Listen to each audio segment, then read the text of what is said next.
Good evening বন্ধুরা, এখন আলু মাখা হচ্ছে। কারা আলু মাখা খাবে চলে আসো। খুব সুন্দর আলু কাবলি বানানো হয় রামচন্দ্রপুর রামচন্দ্র তরুণ সংঘ ক্লাব থেকে একটু ভিতর দিকে স্কুলের দিকটায়। যারা যারা আলু কাবলি খাবে চলে আসো। দেখতে পাচ্ছ খুব সুন্দর আলু কাবলি বানানো হচ্ছে।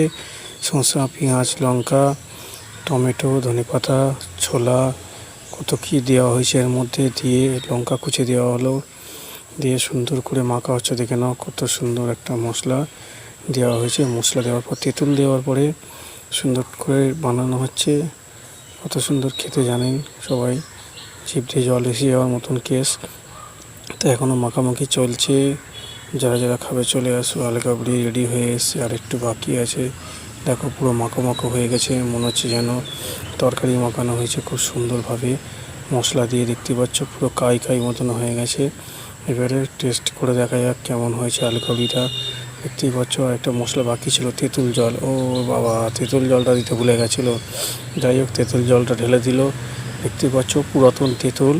তেঁতুলটা অনেক দূর থেকে আনা হয়, খুব সুন্দর লাগে টকটা খেতে। এনার দোকানে টক খেতে যে যে পছন্দ করেন চলে আসবে, কমেন্ট করবে সবাই। রামচন্দ্রপুর তরুণ সংঘ অটো স্ট্যান্ড থেকে একটু ভিতর দিকে খুব সুন্দর আলু মাখা করে। সবাই আসে এখানে, অনেক দূর দূর থেকে এনার কাছে আলু কাবলি করতে খেতে চলে আসে। দেখতে পাচ্ছ মশলা দেওয়া হচ্ছে, চাট মশলা দেওয়া হলো। মোটামুটি আলু কাবলি রেডি হয়ে গেছে, আমাকে দিচ্ছে।